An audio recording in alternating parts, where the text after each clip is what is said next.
नमस्कार, स्वागत है आप सबका हमारे खास कार्यक्रम देश देशांतर में। मैं हूं कवीन सचान।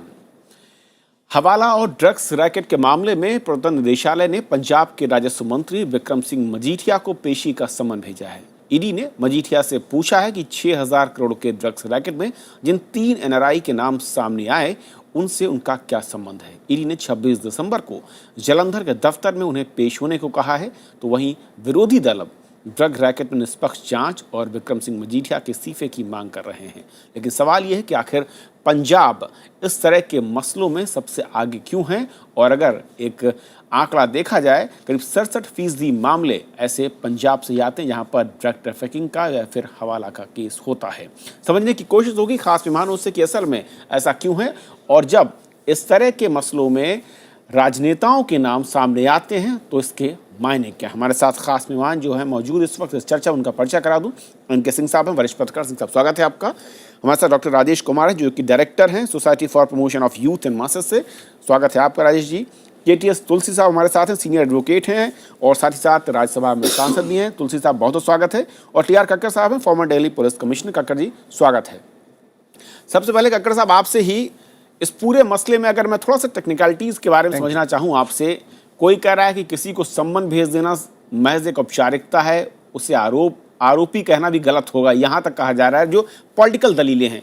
लेकिन मैं इसे थोड़ा सा ब्रॉडर वे में समझना चाह रहा हूँ कि किसी भी राजनेता का नाम और सरकार में अगर कोई मंत्री का नाम इस तरह के मसलों में सामने आता है तो असल में वाकई वो कितनी गंभीर होता है, और इस तरह के नोटिस कितनी जांच पड़ताल के बाद सम्मन मैं कहूँ भेजने की कवायद होती है।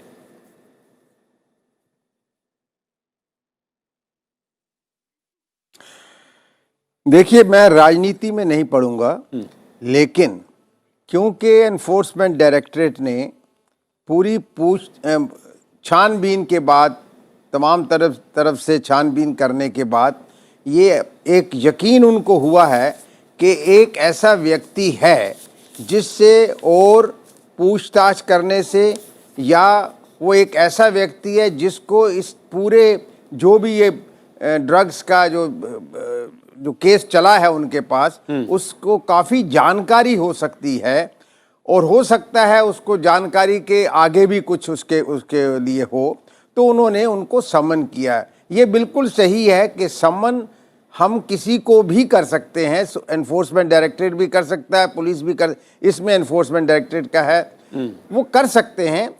जब तक सम्मन किए जाते हैं हम उसको एक्यूज नहीं समझते हैं। लेकिन सम्मन्स, इस केस में आप देखिए सम्मन्स हुए हैं एक उस व्यक्ति को जो कि मौजूदा सरकार में मंत्री है, मौजूदा सरकार में बहुत इम्पोर्टेंट आदमी है, और ऐसे व्यक्ति को सम्मन करना यानी कि ऐसे व्यक्ति को हाथ लगाना ऑब्वियसली बहुत ज़्यादा मटेरियल एनफोर्समेंट डायरेक्टरेट के उस व्यक्ति के अगेंस्ट है।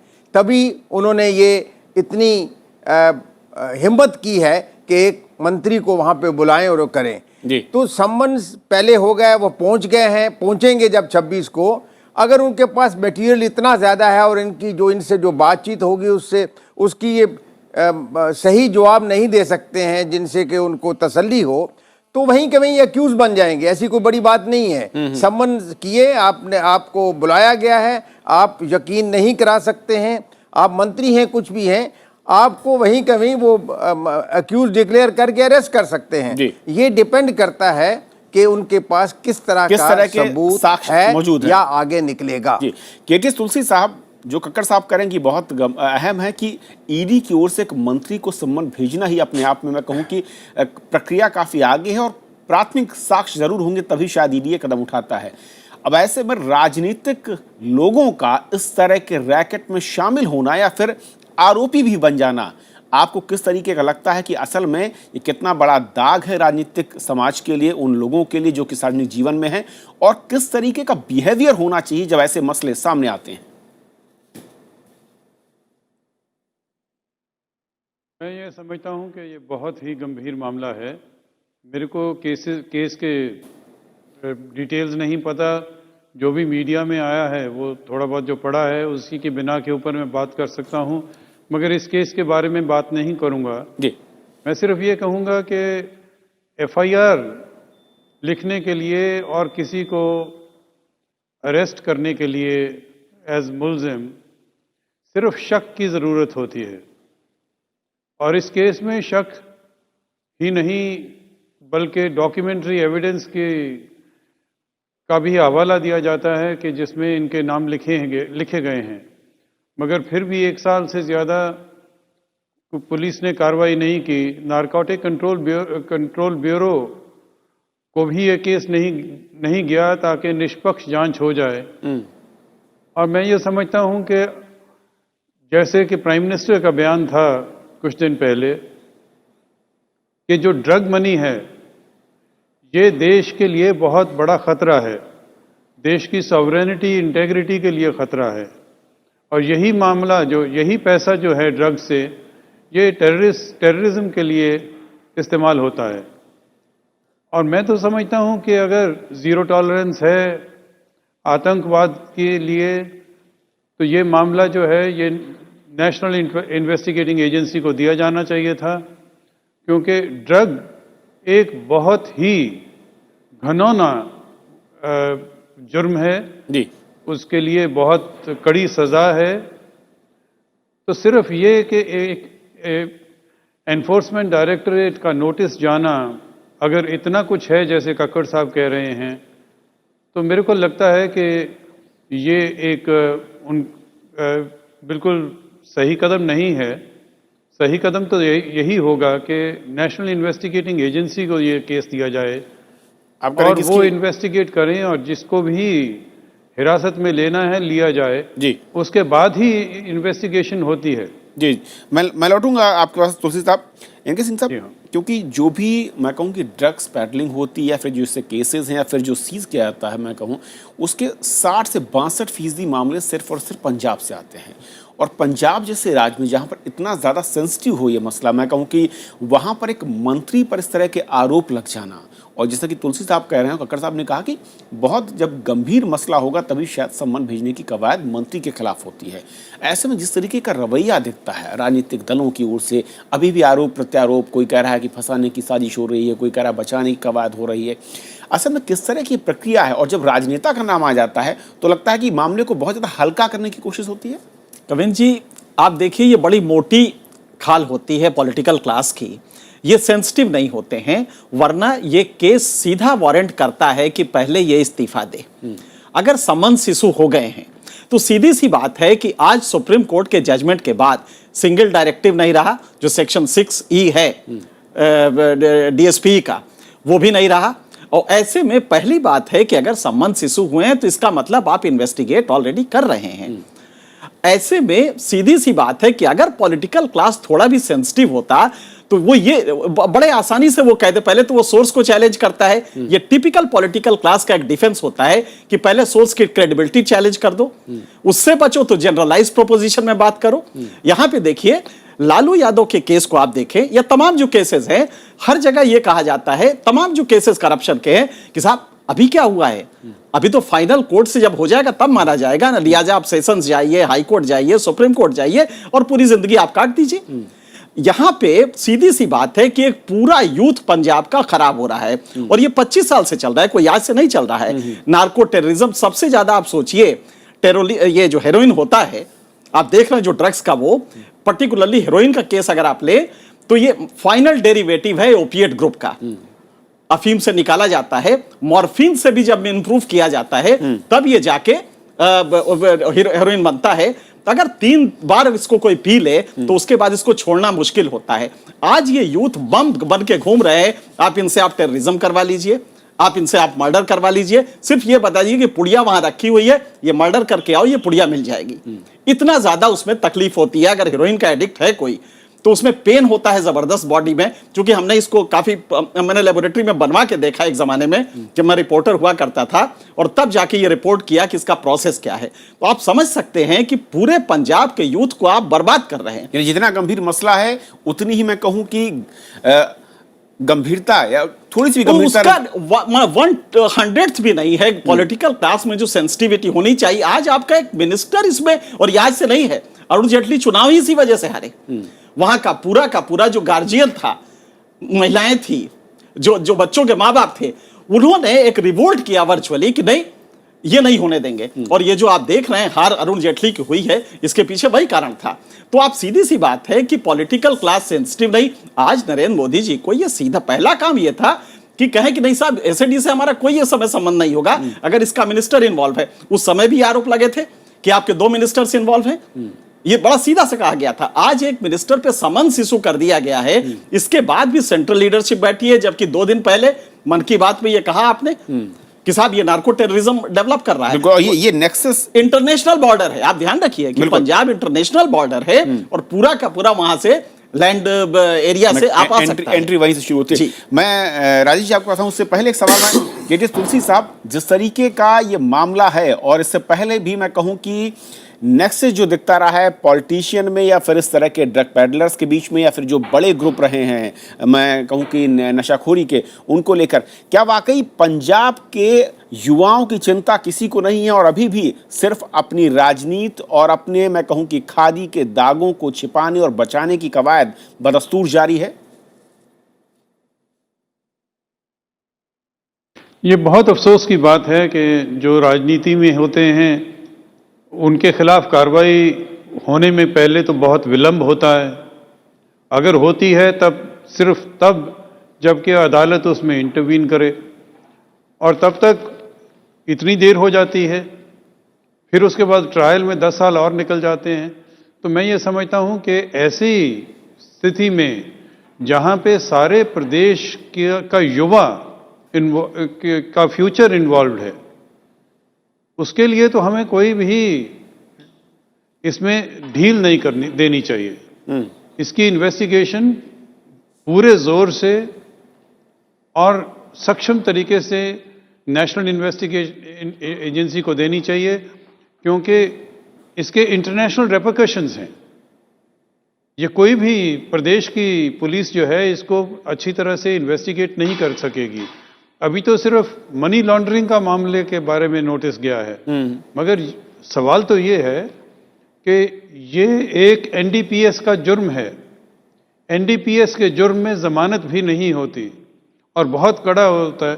तो अभी तक अगर कोई और होता, कोई भी और नागरिक होता जिसके खिलाफ इससे आधा भी शक होता, तो मेरे को कोई इसमें शक की बात नहीं कि वो कब का अरेस्ट हो गया होता। यही मेरा अगला सवाल है। यहाँ पे पहले जवाब दे दिया कि आम आदमी अगर होता जिस पर इस तरह की वो राजनीति शक होता तो शायद उसे कब का गिरफ्तार भी कर लिया था। कक्कड़ साहब कुछ कहना चाह रहे हैं आप?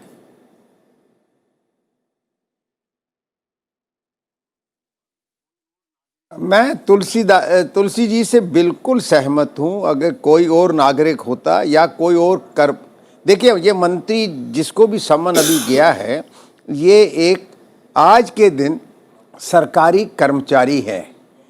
और वैसे जब किसी भी सरकारी कर्मचारी के खिलाफ किसी किस्म का कोई हम ब्लेम लगाते हैं तो सही कार्रवाई करने के लिए ये अक्सर होता है कि जब संगीन जुर्म उसके खिलाफ है या संगीन उसके खिलाफ कुछ ऐसी शिकायत है, हम उसे सस्पेंड करते हैं। ये एक प्रथा है। उसके मकसद ये होता है कि वो जब तक अपनी पोजीशन में है वो दूसरी विटनेसेस को इन्फ्लुएंस कर सकता है, इसलिए उसको सस्पेंड कर दिया जाता है कि आप उस कुर्सी पे नहीं बैठेंगे। तो यही कार्रवाई इस मंत्री के साथ मैं सोचता हूँ होनी चाहिए। उनको वहाँ से निकाल देना चाहिए ताकि जो भी 26 तारीख को या उससे आगे उनसे पूछताछ होगी वो एक निष्पक्ष हो, वो अपना इन्फ्लुएंस ना डाल सकें। ऐसा होना चाहिए।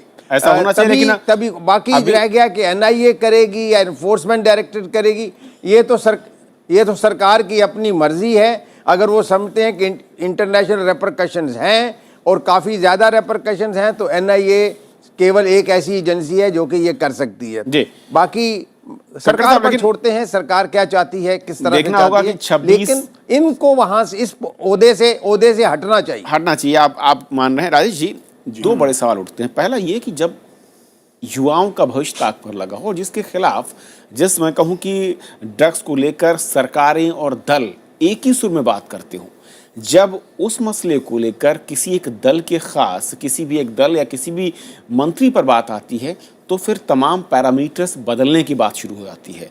तमाम जो उपदेश देना शुरू करते हैं पहले, उसमें फिर मैं कहूँ यूटर्न दिखता है। क्या वाकई ऐसे ही आप देश में युवाओं को संदेश दे रहे हैं, या फिर उनको ड्रग्स से बचाने की जो मुहिम चलाने की बात करता हूँ ऐसे ही चल पाएगी? देखिए, मैं थोड़ा सा यहाँ से मैं डिविएट करना चाहता हूँ। समस्या बहुत बड़ी है और एक दो नाम जो आप लोग ले रहे हैं वो बहुत कम लोग हैं, हजारों के तादाद में लोग इसमें इन्वॉल्व हैं। और पंजाब का जो प्रॉब्लम है आज, जो आपको नशा दिख रहा है, वो आज का नहीं है, वो पिछले 30-40 सालों का है। और जिस समय वहाँ पे टेररिज्म का जो फेज था, उस फेज में अफगानिस्तान में सोवियत इंटरवेंशन था। तो सोवियत इंटरवेंशन के कारण और आयतुल्ला खुमैनी के ईरान में आने के कारण जो पूरा का पूरा जो ट्रैफिक था वो वाया पंजाब शुरू हो गया। और पंजाब डिस्टर्ब एरिया था, तो कोई परेशान नहीं था कि ड्रग के ऊपर ध्यान दीजिए। मैंने 2001 में भारत सरकार को एक पूरा रिपोर्ट और रिसर्च करके दिया था कि स्थिति कितनी खराब है। आपको मैं एक छोटा सा आंकड़ा देता हूं कि अमृतसर में 2 साल पहले हर 100 लोग जो सुइयों से नशा लेते थे, उसमें 59 लोग HIV पॉजिटिव थे। इसका मतलब यह है कि काफी दिनों से ये प्रॉब्लम चल रहा था और इसको हम लोग इग्नोर कर रहे थे। और आज भी हम लोग इस छोटे छोटे मसलों में इसको इग्नोर करने का प्रयास कर रहे हैं। अभी समस्या है कि इस बाढ़ को कैसे रोकें। और अब सिर्फ अभी पंजाब की बात कर रहे हैं, यही स्थिति लगभग अभी कश्मीर में है और राजस्थान बॉर्डर पे ये होने जा रहा है और हो रहा है, दिख रहा है। हनुमानगढ़ उस इलाकों में दिख रहा है और हरियाणा में दिखेगा। तो परेशानी है कि डिमांड को कैसे रोके। सप्लाई रिडक्शन के लिए जितनी भी नेशनल इंटरनेशनल एजेंसीज हैं वो अपना काम करें, मगर डिमांड रिडक्शन पे काम नहीं हो रहा और उस पर कोई बहस नहीं हो रहा। और जब तक उस पर बहस नहीं करेंगे, ये सब छोटे मोटे 1-2 पकड़े जाएंगे, फिर ये बात समाप्त हो जाएगी। मगर हमारा ये मानना है कि जब तक आप डिमांड रिडक्शन पे काम नहीं करते हैं, अर्ली प्रिवेंशन, स्कूल्स में हम लोग कोई नहीं बात करने जा रहा। पंजाब में सबको मालूम है पिछले एटलीस्ट 3-4 सालों से स्कूल में कोई प्रोग्राम नहीं हो रहा है, कॉलेजेस में प्रोग्राम नहीं हो रहा। जो हो रहा है वो इक्का दुक्का हो रहा है। उसके बाद जो लोग नशा ले रहे हैं उनका इलाज होना चाहिए कि वो प्रिवेंशन का पार्ट बने, उसके बाद उनको रिहैबिलिटेट करना, ये बड़ा मसला है और उसको भी इस पूरे डिस्कशन का पार्ट बनाना चाहिए। राजेश जी, इसमें एक चीज है कि ये सारी चीजें जो आपने बताई ये स्टेट से फ्लो होती है, स्टेट एपरेटस इसको कर सकता है। जब मंत्री ही इन्वॉल्व हो, जब इंडाइटमेंट उस लेवल पे जा रहा हो कि नहीं साहब कहीं मंत्री पे भी कहीं आंच आ रही है और वो भी कहीं इन्वॉल्व हो, और ये बात आज की नहीं है, लगातार इस मंत्री के बारे में पिछले एक जमाने से चल रहा है। ऐसे में स्टेट एपरेटस वर्क कैसे करेगा जब इस लेवल पे इन्वॉल्वमेंट हो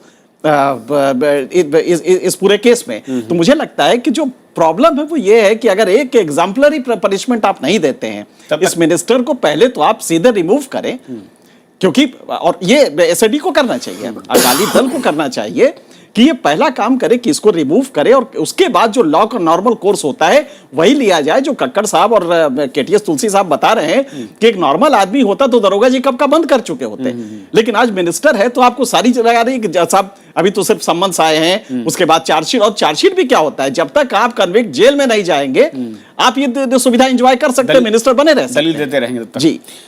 केटीएस तुलसी साहब, जो डॉक्टर राजेश जी कह रहे हैं कि कई सारे उन्होंने खुद सर्वे किए, 2001 में रिपोर्ट्स भी सबमिट की, क्या वाकई ये इसी वजह से मैं कहूं कि इस तरह के प्रोग्राम्स नहीं चल पा रहे हैं, लोगों को, युवाओं को जागरूक करने की, या फिर जो ड्रग एडिक्ट हैं उनको दूसरी धारा में ले जाने की? क्योंकि सूबे के जब सत्ता में, जिनके हाथ में सत्ता की चाबी है, वो अगर इसमें शामिल होंगे तो फिर कैसे वो उस धंधे को कमजोर करने या फिर उससे होने वाली आमदनी को कम करने की कवायद शुरू करेंगे?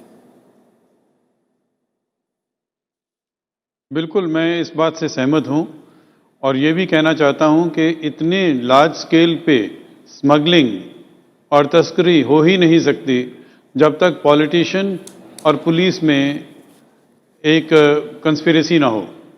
तो ये पुलिस और पॉलिटिकल जो लेवल के ऊपर इनका आपस में भाईबंदी है, उसी वजह से हो रही है। और जब तक आप सबसे ऊपर वाले आदमी को नहीं पकड़ेंगे तब तक कॉन्स्पिरेसी रिवील नहीं होगी। तो मैं ये समझता हूं कि अगर हमने सिर्फ पंजाब के युवा ही नहीं हैं, अब तो कश्मीर, हरियाणा, राजस्थान, सारे उत्तर भारत में यहीं से सारे ड्रग्स आते हैं और इसमें इतना पैसा इन्वॉल्व है, इतना पैसा इन्वॉल्व है कि हम इमेजिन भी नहीं कर सकते।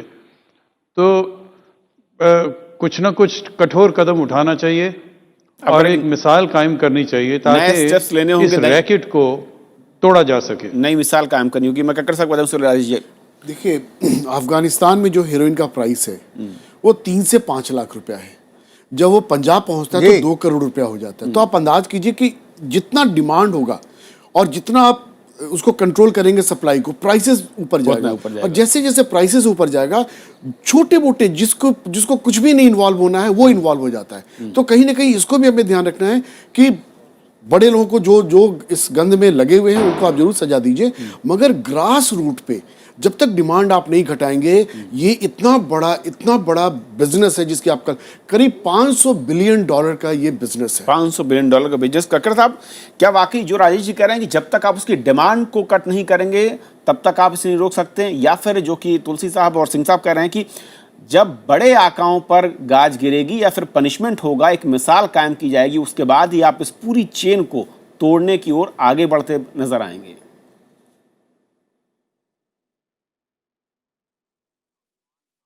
देखिए, मैं बिल्कुल सहमत हूँ कि डिमांड को कम करना है और डिमांड कम करने के लिए लोगों को शिक्षित करना पड़ेगा इसके बारे में कि इसकी क्या आपके मस्तिष्क को कर सकता है, आपको किस तरह ये बिल्कुल निकम्मा बना सकता है। लेकिन वो चीज़ अलग है। आज हमारे सामने एक केस आया है जिसमें कि अप्रॉक्सीमेटली 6,000 करोड़ का ऐसे पता लगता है कि ये रैकेट जो अभी सामने आया है, इसमें विटनेसेस आए हैं, बाहर के हैं, कुछ NRIs हैं, कुछ एक पुलिस का भी आदमी है, 1-2, वो सारे हैं। और लेकिन अब ये पता लगता है कि इन सब से ऊपर एक और व्यक्ति है जो कि इस वक्त सरकार में है। अब इनको हम एक तरफ शिक्षा की बात, ठीक है, मैं बिल्कुल सहमत हूँ कि शिक्षा होनी चाहिए, लोगों को इससे दूर रखने की शिक्षा देनी चाहिए। लेकिन फिलहाल हमारे पास ये केस है कि जो इन लोगों को, हमारे यूथ को बिल्कुल निकम्मा बना रहे हैं ड्रग्स खिलाकर, उनके खिलाफ एक्शन क्यों नहीं होना चाहिए? और वो एक्शन तभी होगा जब सरकार, केंद्र सरकार और राज्य सरकार ऐसा चाहेगी। और क्योंकि अब एक मंत्री का नाम सामने आया, तो मंत्री से ये पूछा जाना चाहिए कि आप बताइए इसमें आपका नाम क्यों आया है, आप किस तरह से आपका इन्वॉल्वमेंट है। और मैं तो ये कहता हूं कि इस मंत्री जो भी व्यक्ति है इनको सबसे पहले वहां से निलंबित होना चाहिए, यानी कि छोड़ देना चाहिए, ताकि सही तरह से कार्रवाई हो सके, क्योंकि ये बहुत जरूरी है। ये छोटी सी चीज नहीं है। पता नहीं इस ड्रग्स की वजह से कितने जो युवा लोगों का कत्ल हो रहा है, एक किस्म से उनको बिल्कुल निकम्मा बनाया जा रहा है। और ये लाखों की तादाद में लोग बहुत हैं, बड़ी संख्या है जिनके कड़ी कार्रवाई की जरूरत है। और जो प्रधानमंत्री जी ने उस दिन कहा है, नशे की गिरफ्त में लेकर उनका भविष्य न सिर्फ बर्बाद किया जा रहा है, बल्कि आंकड़ा ये भी कहता है सिंह साहब की एक बड़ी अर्थव्यवस्था है, इकोनॉमी है, वो न सिर्फ काफी लोगों की जिंदगी खुशहाल कर रही है, बल्कि राजनेताओं के लिए एक मोटे मुनाफे का सौदा भी साबित हो रही है। एक आखिरी कमेंट के साथ कि क्या वाकई यहां पर भी राजनीति, वोट बैंक और दलों के बीच के रिश्ते ज्यादा मायने रखते हैं? बनस्पति समाज के लिए कुछ करने का जज्बा या फिर युवाओं के भविष्य को संवारने की जिम्मेदारी? नहीं, देखिए, मैं तो वैसे प्रिंसिपली मानता ही नहीं कि पॉलिटिकल क्लास से आप कोई समाज सुधार की उम्मीद कर सकते हैं, क्योंकि ये याचक होता है, ये वोट की भीख मांगने जाता है। लिहाजा इससे आप ये एक्सपेक्ट नहीं कर सकते कि समाज सुधार करेगा। हाँ, जो डेवलपमेंट स्टेट क्राफ्ट से होने चाहिए वो कर सकता है, सड़कें बनवा सकता है, इंडस्ट्री लगवा सकता है। ये इशू प्योरली समाज सुधार का है। इसके लिए जो जज्बा चाहिए वो पॉलिटिकल क्लास तो छोड़ दीजिए, मेरे ख्याल से वो एक रिफॉर्म मूवमेंट होना चाहिए। वो मेरे ख्याल से सोसाइटी के एनजीओ जो हैं, राजेश जी ऐसे लोग हैं, ये लोग करेंगे तब होगा। लेकिन जो स्टेट एपरेटस से होना है उसमें मुझे शक है कि ये कर पाएंगे, क्योंकि मनी बहुत बड़ी इन्वॉल्व है। और जैसे बता रहे हैं, एक जमाने में मुझे याद है जब इस पे वर्क कर रहा था, तो जो उस समय गाजीपुर में जब ये बनता था हीरोइन, वहां पे मॉर्फिन की फैक्ट्री है, तो वहां से बन के आता था तो 1 लाख रुपए में चलता था, दिल्ली आके वो 10 लाख हो जाता था। अब आप सोचिए कितने यूथ इसमें इन्वॉल्व है जो बर्बाद हो रहे हैं। तो इसलिए मुझे लगता है कि पहला काम तो यह है कि एनडीपीएस एक बहुत स्ट्रांग है। एक तो ये जो भी है एग्जाम्पलरी पनिशमेंट देने के लिए पहला तो ये इस मंत्री को उतारिए और इसको जेल भेजिए। अगर एविडेंसेस हैं, तो पहला काम करिए ताकि कम से कम जो सत्ता में बैठे लोग हैं वो डरने लगे और जो संदेश power- जाना चाहिए। जी बिल्कुल। चलिए, वक्त की कमी, लेकिन बहुत बहुत शुक्रिया आप चारों मेहमानों का इस बहुत ही अहम मसले पर कानूनी और अपनी राय रखने के लिए। तो देश देशांतर में फिलहाल इतना ही। नमस्कार।